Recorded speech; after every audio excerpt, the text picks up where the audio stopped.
여러분 한 주간 동안 잘 지내셨습니까? 하나님께서 주시는 거룩한 믿음의 소원을 따라 소원의 항구를 향해 한 걸음 한 걸음 행진해 나가시는 우리 모든 성도님들 되시기를 축원합니다. 한 나라의 국가나 개인은 저마다의 마음에 간절한 소원이 있습니다. 그 소원은 지극히 개인적인 소원이 있고 때로는 공익을 위한 공동체의 소원이 있을 수도 있습니다. 우리나라를 비롯해서 전 세계적으로 심지어 아프리카에서도 지금 간절히 원하는 이 국가적인 소원이 있다면 무엇일까요? 그것은 아마도 지역마다 찾아온 극심한 가뭄의 해소나 빈곤 탈출과 또 지속 가능한 경제 성장을 통한 아프리카의 발전이 간절한 소원이 아닐까 생각해 봅니다. 이뿐만 아니라 우리나라 이 대한민국을 비롯해서 포함한 전 세계적으로 공통적으로 나타나는 혼란과 위기의 상황은 매우 복합적입니다. 2026년 올해 현재 기준으로 보면은 이 사회는 단순히 경제적인 문제를 넘어서서 사회적으로 환경적인 요소가 얽혀있는 아주 복잡한 구조적인 형태를 띠고 있습니다. 전 세계적으로 장기화된 고물가와 또 고금리로 인해서 실질적인 삶의 소득이 줄어들고 소비가 위축되는, 굳이 영어로 말씀드리면 코스트 리빙 크라이시스, 우리말로 그야말로 생활비 위기가 공통적인 현상입니다. 우리나라도 이 부동산 관련 부채 문제와 경기 침체가 겹치면서 체감 경기가 매우 어려워진 그런 현실의 상황입니다. 이뿐만 아니라 빈부격차, 심화 고용의 불안함의 문제 등으로 중산층이 붕괴되고 사회적 신뢰가 약해지고 있습니다. 그리고 지금 중동 전쟁으로 인해서 말미암아 오일 쇼크마저 일어나지 않을까, 그런 위급한 전시 상황입니다. 그런데 이런 혼란한 사태들이 오늘날 지금 우리가 살아가고 있는 이 현실에만 있었던 것이 아닙니다. 오늘 우리가 읽은 이 본문 말씀, 사무엘상 말씀의 시대적 배경이 되는 구약시대에 아주 흔하게 있었던 그런 일들입니다. 특히 사사시대에는 혼란의 정도가 이루 말할 수 없었습니다. 오늘 우리가 읽은 사무엘상 말씀은 앞에 나오는 그 성경 사사기의 영적 혼란기를 마감하는 그야말로 새로운 영적 부흥기를 여는 시대에 아주 중요한 견인차 역할을 하는 말씀이 바로 사무엘상 말씀입니다. 구약성경 사사기에는 이런 말씀이 나오죠. 그때에 이스라엘에 왕이 없으므로 사람이 각기 자기의 소견대로 옳은 대로 행하였더라 말씀으로 사사기를 마감하고 있습니다. 역사적으로 볼 때에 이스라엘은 너무나도 영광스러운 출애굽 사건과 시내산에서 하나님의 거룩한 영적 임재를 경험하고 광야 40년 동안 하나님의 인도하심과 돌보심의 은혜를 받으며 지내왔습니다. 그러다가 마침내 하나님께서 약속하신 땅 가나안에 그들이 들어갔습니다. 하지만 가나안 땅에 정착하는 과정에서 이스라엘은 많은 혼란을 겪었습니다. 여호수아가 모세가 죽고 난 후에 여호수아가 제2의 영도자로 부름을 받아서 여호수아가 살아있는 동안에는 하나님을 잊지 않았던 이스라엘 백성들이 여호수아가 죽은 후에 마치 기다리라 기자가 한 듯이 그들을 이끌 영적 지도자가 없는 틈을 타서 하나님을 떠나기 시작하고 마음껏 하나님 앞에서 죄를 범하기 시작합니다. 이들은 마침내 하나님의 율법마저도 망각하는 이런 엉망진창의 그들의 영적인 모습은 나라적으로 아주 큰 혼란을 가져왔습니다. 물론 하나님은 사사라는 지도자들을 통해서 그 시대의 영권과 질서를 유지할 수 있도록 하셨습니다. 그러나 이스라엘의 이 전반적인 상황은 점점 악화되고 있었습니다. 그 상황의 절정은 앞서 말씀드린 대로 그때의 이스라엘의 왕이 없으므로 사람이 각각 자기의 소견에 옳은 대로 행하였더라라는 이 말씀이 바로 그 시대의 영적 분위기와 어지러운 시대를 우리에게 말해주고 있습니다. 한마디로 영적 무정부 상태가 바로 사사시대의 실상이었습니다. 그 시대가 영적으로 깊은 악의 시대였다는 것은 그 당시 제사장들의 영성을 보면은 너무나도 잘 알 수 있습니다. 하나님의 성전에서 봉사하는 엘리 제사장은 하나님의 일을 수종들며 또 예배를 집례하는 거룩한 예배자였습니다. 제사장이었습니다. 하지만 그럼에도 불구하고 제사장이 하나님의 음성을 제대로 듣지 못하고 하나님의 음성을 제대로 분별하지 못할 정도로 깨어있지 못하고 영적으로 아주 어두웠습니다. 제사장뿐만 아니라 그의 아들인 두 아들이 있죠. 홈리와 비느하스도 하나님 앞에서 그들도 역시 아버지처럼 제사장이었지만은 그들의 행실은 도무지 눈뜨고 볼 수 없을 정도로 제사장의 아들이었음에도 불구하고 그 행실은 나빴습니다. 백성들이요, 하나님의 전에 올라와서 하나님께 예배하기 위해 제물을 가지고 오면 하나님께 예배를 드리기 전에 그들이 먼저 그 좋은 제물들을 뒤로 빼돌렸고 성전에서 수종들은 여인들을 겁탈하는 등 하나님 보시기에 입에 담지 못할 많은 악을 저질렀습니다. 2장 17절 말씀에 보면 뭐라고 그럽니까? 이 소년들의 죄가 여호와 앞에 심히 크면 그들이 여호와의 계시를 멸시함이었더라. 성경은 분명히 기록으로 남겨두며 우리에게 말씀합니다. 우리가 잘 아는 대로 사무엘이 태어나기 전까지 이스라엘의 영적인 상황은 이루 말할 수 없을 만큼 아주 어두웠던 시대였습니다. 그 결과 어떻게 됐나요? 이스라엘 백성들의 삶의 모습이 타락하고 영적인 무정부 상태가 이어지고 하나님을 멀리하고 죄를 짓고 예배를 소홀히 하자 하나님께서 이스라엘 백성들 그 나라를 이방 나라 블레셋과의 전쟁에서 하나님의 법궤를 빼앗기고 마는 그런 슬픔을 당하게 하셨지요. 이것이 바로 사무엘이 태어나기 전까지 이스라엘의 영적 어두운 상태의 모습입니다. 하지만 이런 극심한 영적 암흑기에서도 오직 하나님만 의지하는 경건한 부부가 있었습니다. 그들은 바로 우리가 잘 아는 대로 엘가나와 한나였습니다. 이들에 대해서 성경은요 1장 3절에서 성경을 통해 우리에게 이렇게 말씀합니다. 이 사람이 매년 자기 성읍에서 나와서 실로에 올라가서 만군의 여호와께 경배하며 제사를 드렸는데 말씀합니다. 그럼 여러분 1장 7절 말씀을 보면 이 7절에 보면은 매년 한나가 여호와의 집에 올라갈 때마다 남편이 그같이 하매 성경 말씀합니다. 1장 3절과 금방 읽어드렸던 7절 이 두 절 말씀이 무엇을 말해주고 있습니까? 각각 자기가 생각하기에 좋은 대로 행하는 그런 암울한 암흑한 시대에서 제사장들마저 여호와의 제사를 멸시하는 그런 시대였고 하나님의 음성을 듣지 못하는 그런 시대였습니다. 하지만 그럼에도 불구하고 한나와 엘가나는 하나님께 예배드리는 것을 무엇보다도 가장 소중히 여기고 오직 하나님만 바라보며 경건한 믿음을 이어나갔다는 사실입니다. 엘가나와 한나 이들은 누구입니까? 바로 사무엘의 부모입니다. 이 땅에 수많은 사람들이 살아가고 있지만 하나님께서 찾으시는 사람이 있습니다. 하나님께서 찾으신 사람이 어떤 사람입니까? 하나님은요 영과 진리로 전심으로 하나님께 예배하는 자들을 찾으신다라고 분명히 성경 통해 우리에게 말씀합니다. 하나님께 예배하는 자를 찾으신다. 이렇게 영적으로 그 당시에 심히 어둡고 극심한 혼란기에 경건한 가정, 예배하는 가정, 하나님을 두려워하는 가정, 하나님을 경외하는 가정을 하나님께서 찾기 시작하셨습니다. 그리고 마침내 이스라엘의 새로운 영적 부흥을 가져올 한 인물을 하나님께서 이 경건한 가정에 허락해 주시기로 마침내 하나님께서 작정하십니다. 사사시대의 말기는 오늘 우리가 살고 있는 이 지금의 시대와 비슷한 점이 너무나도 많이 있습니다.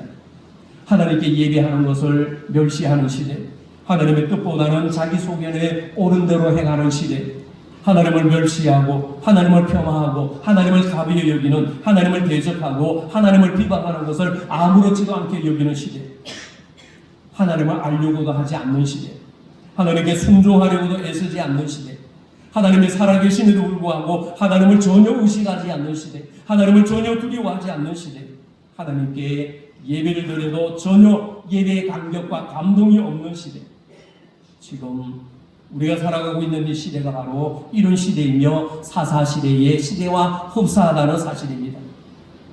그러나 여러분, 하지만 밤이 아무리 어두우면 어두울수록 새벽별이 유난히도 밝게 빛나는 것처럼 영적으로 이 어두운 시대를 환하게 밝힐 수 있는 것은 뭔가 어떤 특별하고 대단하고 아주 화려한 어떤 것이 아닙니다.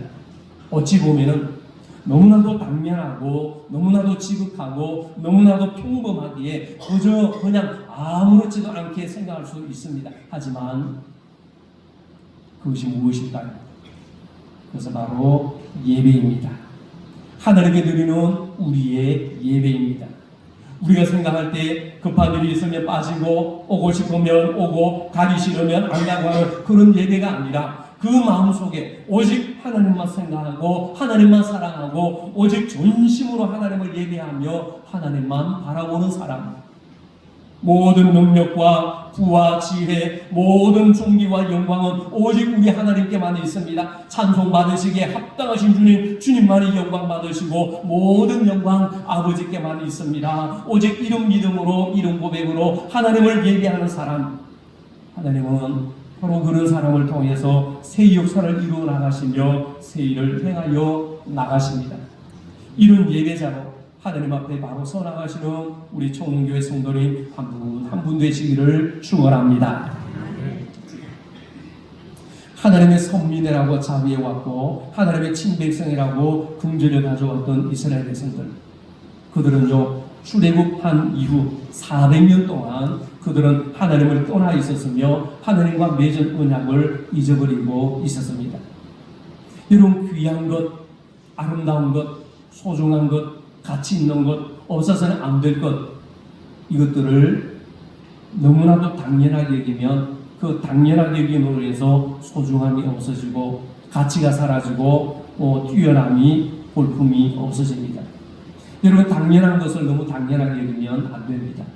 우리가 숨쉬는 것 너무나 당연한 것이죠. 그러나 당연한 것 아니라 하나님의 은혜의 되심, 우리가 마음껏 예배드리고 우리가 교회 안에서 하나님을 경배하고 나에게 믿음 주셔서 하나님을 찬양하는 것 당연한 것 아니라 하나님의 은혜임을 여러분 기억하시기 바랍니다. 그래서 그들은요 당연한 것을 너무나도 투구시 여김으로 인해서 하나님을 점점 멀리하기 시작합니다. 그들의 상황은요 더 이상 신실한 하나님의 백성이라고 볼 수 없는 파국의 지경에까지 이르게 되었습니다.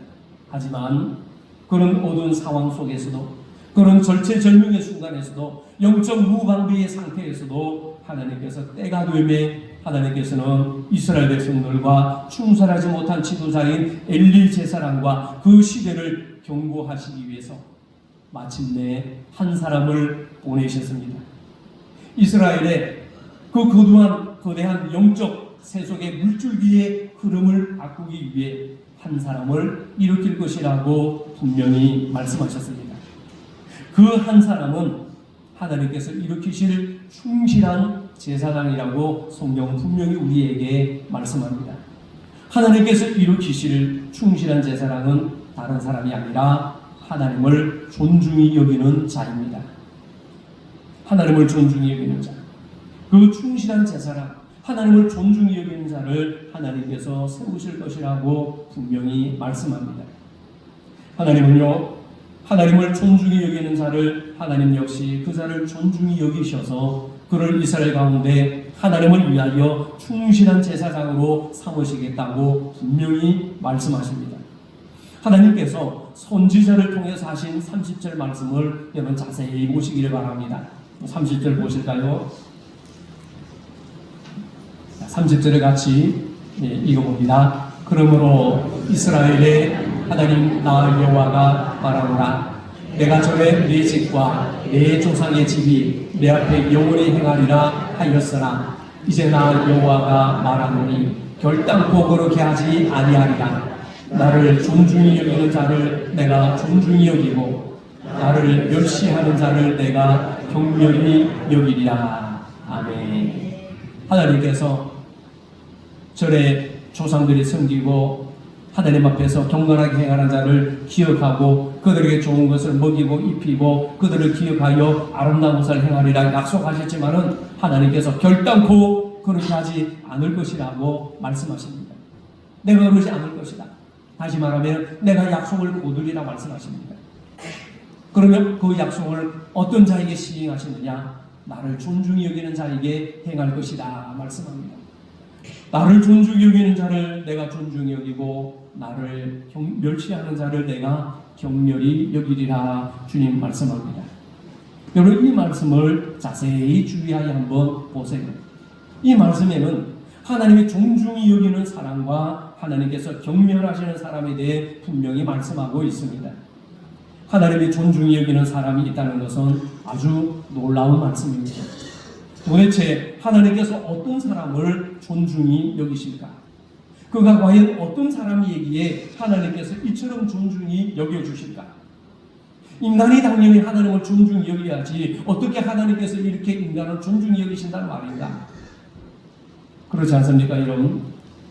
그런데 성경은요, 하나님께서 존중히 여기실 만한 사람이 있는가 하면 하나님께서 경멸하시는 사람도 있다고 분명히 말씀하고 있습니다. 그렇다면 과연 하나님께서 어떤 사람을 존중하시며 하나님께서 어떤 사람을 경멸하실까요? 그가 어떤 사람이기에 이렇게 존중과 경멸의 차이를 받을까? 도대체 하나님께서 어떤 사람을 경멸하실 수 있으실까? 사랑의 하나님이, 은혜의 하나님이 어떻게 인간을 경멸하실 수 있단 말인가? 내 이웃을 내 몸같이 사랑하라 말씀하셨는데 어떻게 은혜의 하나님, 사랑의 하나님, 공의의 하나님께서 이렇게 인간을 경멸하실 수 있단 말인가? 하나님 보시기에 좋았더라 말씀하신 그 사랑의 대상 하나님, 사람을 하나님이 어떻게 경멸하실 수 있단 말인가? 우리는 의문을 가지지 않을 수 없습니다. 그런데 아무리 눈을 씻고 닦고 봐도 성경은 하나님께서 그런 유의 사람을 경멸하신다고 분명히 말씀하고 있습니다. 우리는 하나님이 누군가를 존중하고 누군가를 경멸하신다는 말씀 자체에서 놀라움을 금할 수가 없습니다. 그러나 여기서 말씀하고 있는 존중과 경멸은 인간의 관점에서 생각하면 안 됩니다. 이 말씀은 하나님의 관점에서 판단하고 하나님의 관점에서 이해해야 합니다. 하나님께서 어떤 사람은 존중하고 어떤 사람은 경멸한다는 말씀은 인간이 누구를 존중하는 것과 인간이 누구를 경멸하는 것처럼 그런 감정적인 문제가 결코 아니라는 사실입니다. 우리는 이 말씀을 신약성경 요한복음 15장의 포도나무와 가지 비유에서 이해할 수 있습니다. 이 말씀이 성경적인 존중과 경멸의 의미가 무엇인지 요한복음 15장의 말씀은 우리에게 너무나도 분명하게 가르쳐 주시고 있습니다. 우리가 잘 아는 대로 요한복음 15장 5절에서 예수님은 우리에게 이렇게 말씀하십니다. 나는 포도나무요 너희는 가지라. 그가 내 안에 내가 그 안에 거하면 사람이 열매를 많이 맺나니 나를 떠나서는 너희가 아무것도 할 수 없음이라. 아멘. 바로 뒤에 이어지는 15장 7절에서는 주님께서 이렇게 말씀합니다. 너희가 내 안에 거하고 내 말이 너희 안에 거하면 무엇이든지 원하는 대로 구하라. 그리하면 이루리라. 아멘. 이 말씀에서 우리는 존중히 여긴다는 말의 의미를 새삼 새롭게 발견할 수 있습니다. 우리가 하나님을 존중한다는 말은 곧 하나님이 우리 안에 거하신다는 말씀이며 하나님의 말씀을 내 심령, 내 마음에 둔다. 이것을 의미합니다. 사람은 존중하는 사람을 마음에 둡니다. 나를 존중하고 나를 배려하고 나를 공경하고 나를 위하는 사람을 내 마음에 두게 됩니다.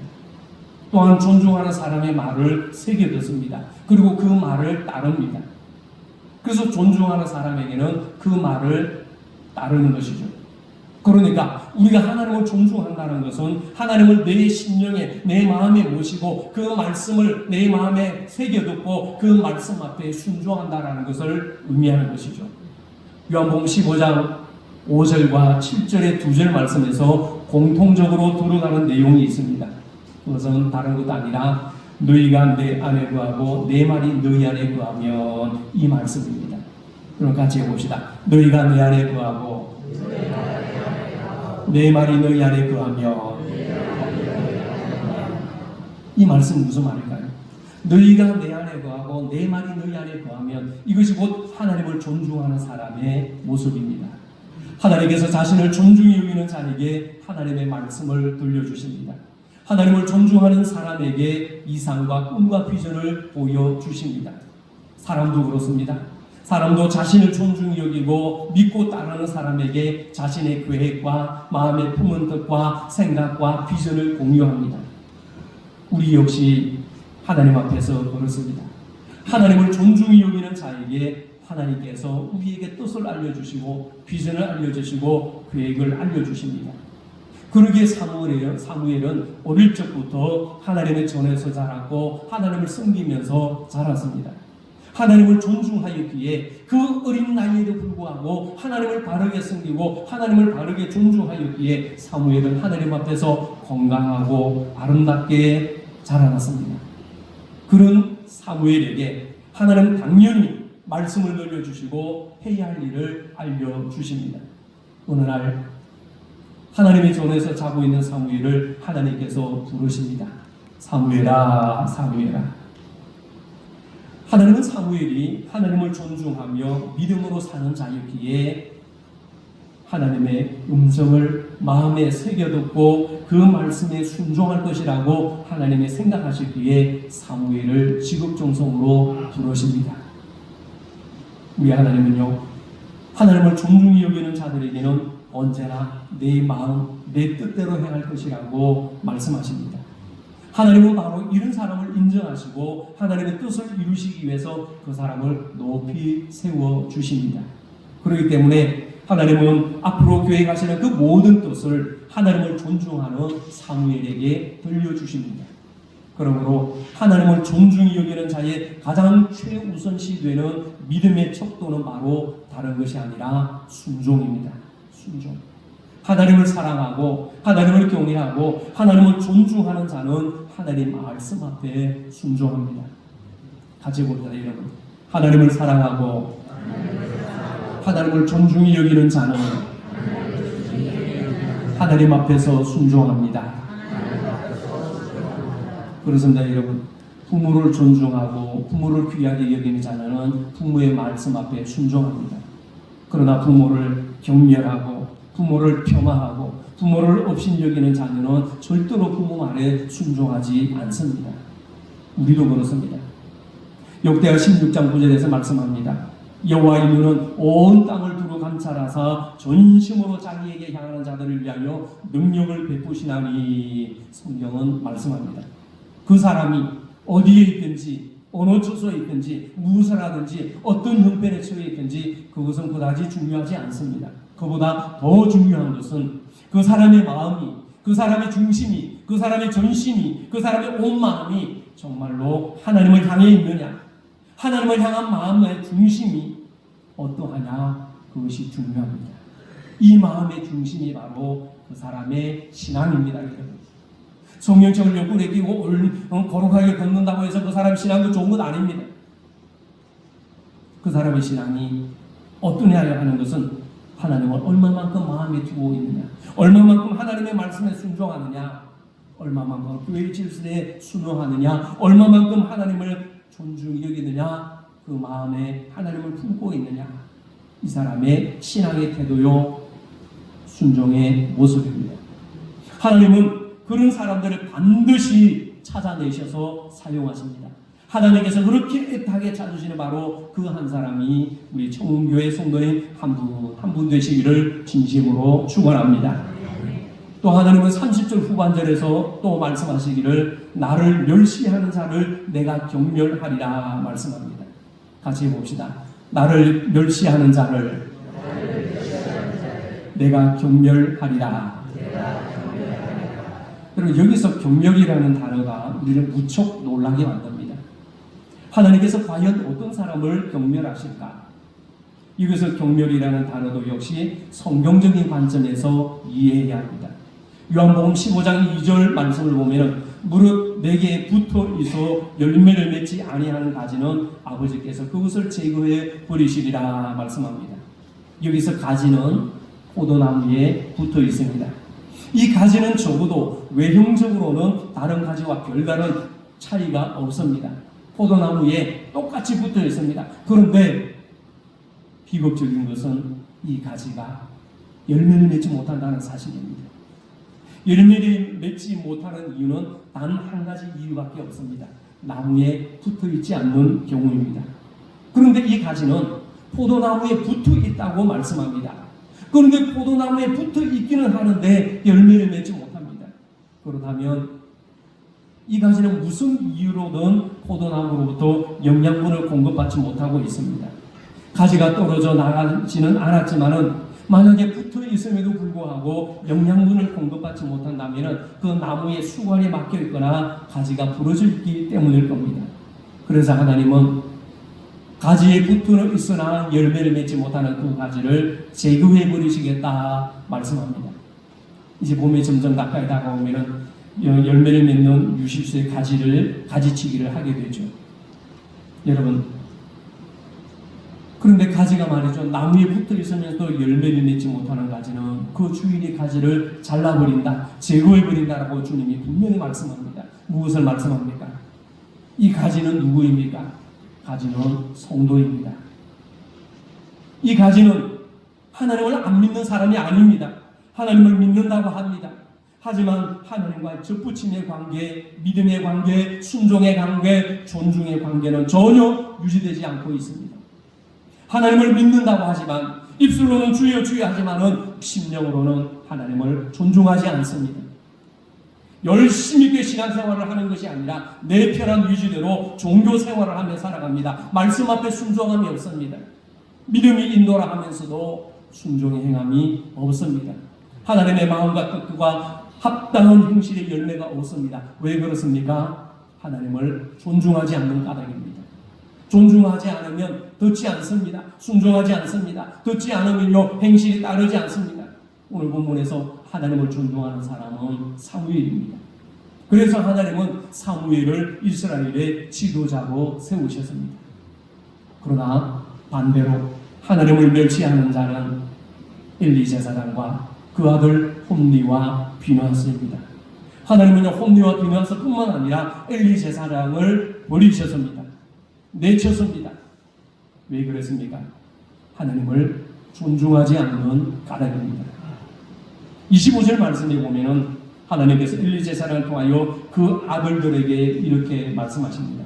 사람이 사람에게 범죄하면 하나님이 판결하시려니와 사람이 여호와께 범죄하면 누가 위하여 강구하겠느냐 하되 그들이 그 아비의 말을 듣지 아니하셨으니 이는 여호와께서 그들을 죽이기로 뜻하시옵이었더라. 아멘. 하나님을 멸시하고 하나님을 폄하하고 하나님을 존중하지 않고 하나님의 법을 무시하는 자에게 하나님께서 보란듯이 가지치기를 하시겠다고 말씀합니다. 이들은요 하나님을 섬기고 순종하고 예배하기는커녕 하나님을 존중하는 일에 오히려 영적인 걸림돌과 방해자들이 되었습니다. 그러나 하나님을 존중하지 않는 사람이 있는 반면에 하나님을 존중히 여기며 순종하며 따르는 자들도 있습니다. 어떤 사람이었습니까? 아브라함은요 하나님을 존중한 사람입니다. 그러기에 하나님의 말씀에 순종합니다. 그래서 하나님은 아브라함을 위대한 믿음의 조상으로 세우셨습니다. 다윗은 하나님을 존중한 사람입니다. 하나님의 말씀에 지극히 순종했습니다. 하나님의 그런 다윗을 이스라엘의 위대한 임금으로 높이 세워 주셨습니다. 반면에 사울 왕은 어떻습니까? 하나님을 존중하지 않았습니다. 사울은 하나님의 말씀에 순종하지 않았습니다. 하나님께서 사울을 이스라엘의 왕으로 세우신 것을 후회하셨습니다. 그리고 그를 버리셨습니다. 왜요? 이 모든 것은 하나님을 존중하지 않은 결과입니다.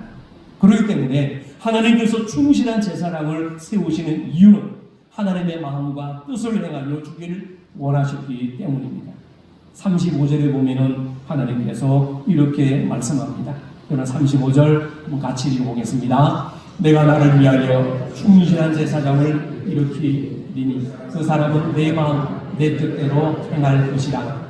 내가 너를 위하여 견고한 집을 세우리니 그가 나의 기름 부음을 받은 자 앞에서 영구히 행하리라. 아멘.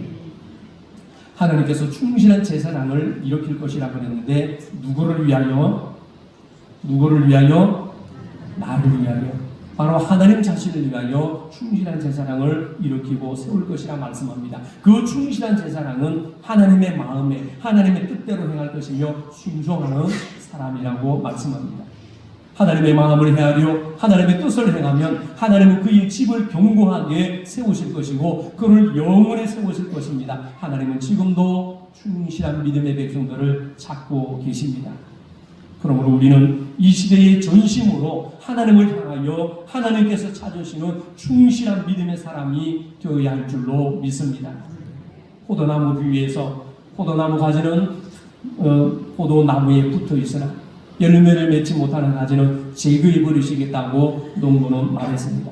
외형적으로는 가시적으로는 그 포도나무에 가지가 붙어 있지만은 속으로는 나무에서 떨어져 있습니다.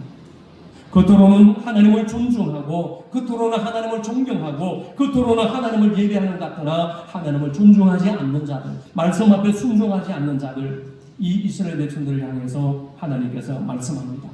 너희가 입으로는 나를 존경하나 마음으로는 존경하지 않노라 말씀하시며 하나님께서 탄식하십니다. 이런 것들은 결국 하나님의 심판을 받았습니다. 여러분, 하나님을 잘 섬기며 존중하시기 바랍니다. 하나님의 말씀대로 잘 순종하시기를 바랍니다. 하나님께서 한 사람이나 한 민족이나 한 공동체를 존중히 여기신다는 것은 참으로 놀라운 사실입니다.